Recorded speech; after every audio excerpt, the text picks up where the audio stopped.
If you don't want to help us, then don't help us. We're going to do it anyways. You're not going to lock us out of your city. We're going to do this job. And welcome back to Square Off. That was President-elect Donald Trump's border czar, Tom Homan, in a recent interview with NBC's Gabe Gutierrez. Homan made it clear that nothing would stand in the way of his fulfilling Trump's pledge of mass deportations. And on Monday, after he's sworn in as president, Trump is expected to announce what could be dozens of orders for Homan and others to fulfill. Polling shows voters support Trump, but communities across the country and here in Arizona are bracing for what comes next.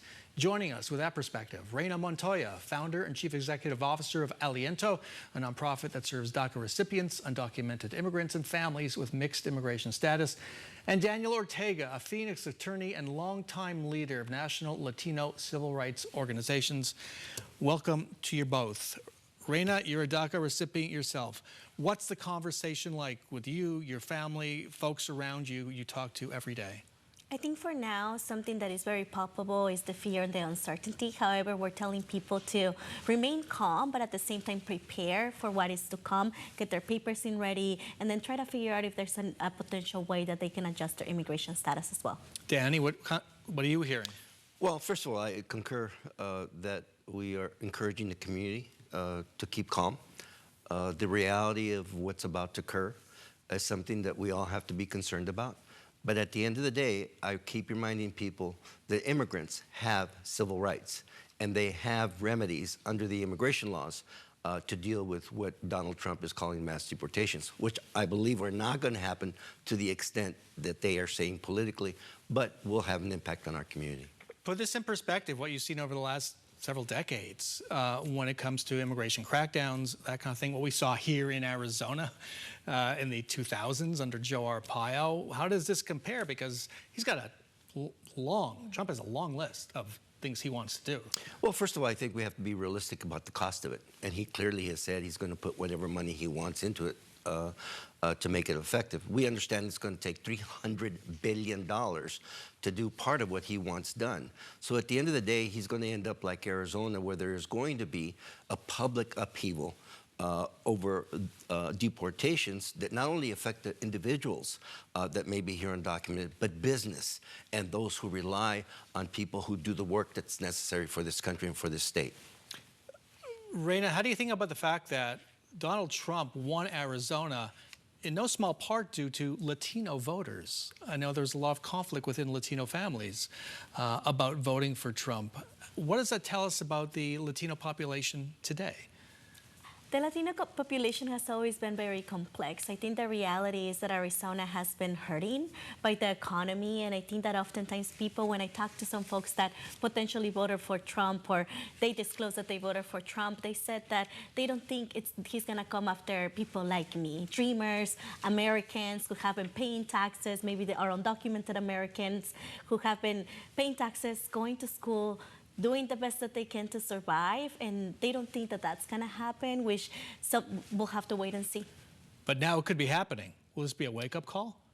I think that that would be something that unfortunately people are going to have to see before they believe it. And the hard thing of that is that we can see moms and kiddos being separated, and that's potential reality that our families will face.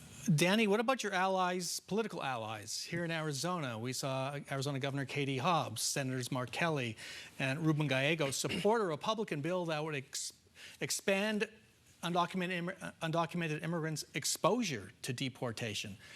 They wouldn't have done that a few years ago. They're doing that now. Will they be allies? Well, I think they'll continue to be allies in more than just the immigration issues. To say I'm not disappointed would be a lie. The bottom line is I am disappointed in the positions they're taking, but they're reading the political winds also, and they're looking at the voters just like every politician should. I am not being critical of what they're doing. I am surprised, to say the least, but in politics you follow the political winds, and they clearly see moving to the right as a way of dealing with their futures. And what about, you mentioned the business community earlier. The business community did not speak out during SB 1070 when that right before that became law, and I think many around then admitted they came to regret it. Will the business community rally, come out in support of migrants? They came in support of Prop 308 in state tuition for Dreamers. So my hope is that they get a little bit of courage and they continue to do what is the right thing, not only for Dreamers like me, for Arizonans, but for our economy. We're talking about $7 billion that undocumented individuals put in our economy. And when we're talking about Dreamers, it's about a little bit over $1 billion. Bram, the bottom line is business is for business. And when what's about to happen happens, it's going to affect their business, and it's going to affect the economy of this country. And even though they sat back during the election and did very little to oppose what we believe to be draconian measures, once it starts to hit their pocketbook, we're going to start hearing from them. So I'll ask you, what do you think the next several days will look like after Trump's orders come down? You know, for those of us around in the early 2000s, we're conditioned to protests, that kind of thing. Will we see that, or have people just changed? What do you think?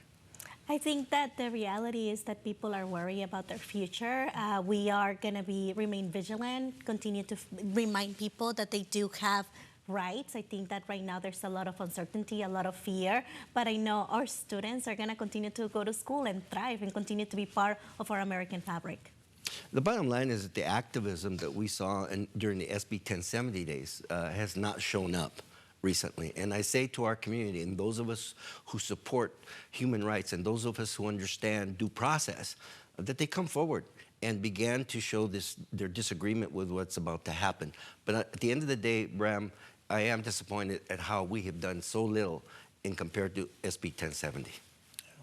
Danny Ortega, Reina Montoya, thank you so much for joining us. Thank you.